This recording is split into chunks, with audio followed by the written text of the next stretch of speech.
টানা বৃষ্টিতে ফুলে ফেঁপে উঠেছে সুবর্ণরেখা নদী। প্রবল স্রোতে ভেঙে পড়েছে ঝাড়গ্রাম জেলার সাকরাইল ও নয়াগ্রাম ব্লকের সংযোগকারী গুরুত্বপূর্ণ ফেয়ারওয়েদার সেতু। এর ফলে মুহূর্তেই বিচ্ছিন্ন হয়ে গিয়েছে দুই ব্লকের সড়ক যোগাযোগ।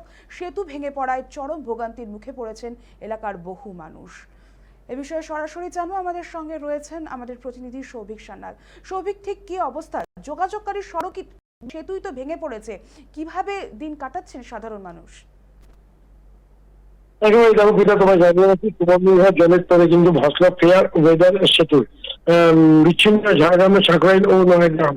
সুবর্ণরেখা নদীর প্রবল জলের তোড়ে ভেঙে গেল ঝাড়গ্রাম জেলার সাকরাইল এবং নয়াগ্রামের ব্লকের মধ্যে সংযোগকারী অত্যন্ত গুরুত্বপূর্ণ ফেয়ার ওয়েদার সেতু বা অস্থায়ী সেতুতে। এর ফলে কার্যত বিচ্ছিন্ন হয়ে পড়েছে এই দুই ব্লকের সড়ক যোগাযোগ ব্যবস্থা। চরম দুর্ভোগের মুখে পড়েছেন এলাকার কয়েক হাজার সাধারণ মানুষ।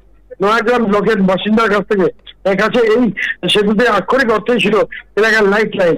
স্থানীয় সূত্রে জানা গিয়েছে, কয়েকদিন ধরে টানা বৃষ্টির জেরে নদীর জলস্তর আচমকায় বেড়ে যাওয়ায় জলের প্রবল স্রোত তৈরি হয় সুবর্ণরেখায়।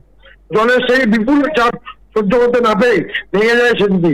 নয়াগ্রাম ও সাকরাইলে গড়ার ধর বাসিন্দাদের দৈনন্দিন যাতায়াত অন্যতম প্রধান মাধ্যম ছিল এটি। এর ফলে কিন্তু সেতুটি ভেঙে যাওয়ায় চরম ভোগান্তির শিকার হয় নিত্যযাত্রীরা। পাশাপাশি জানি রাখি, এই নয়াগ্রামের যে সেতু, সেই সেতু কিন্তু চরম ভোগান্তির শিকার হবে নিত্য অফিস যাত্রী থেকে শুরু করে প্রত্যেকে। ধন্যবাদ সৌভিক আমাদের সঙ্গে থাকার জন্য।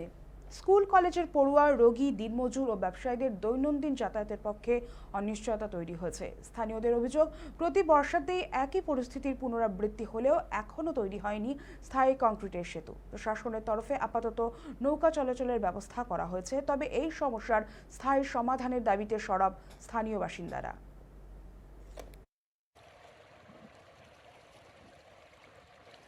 রাস্তাটা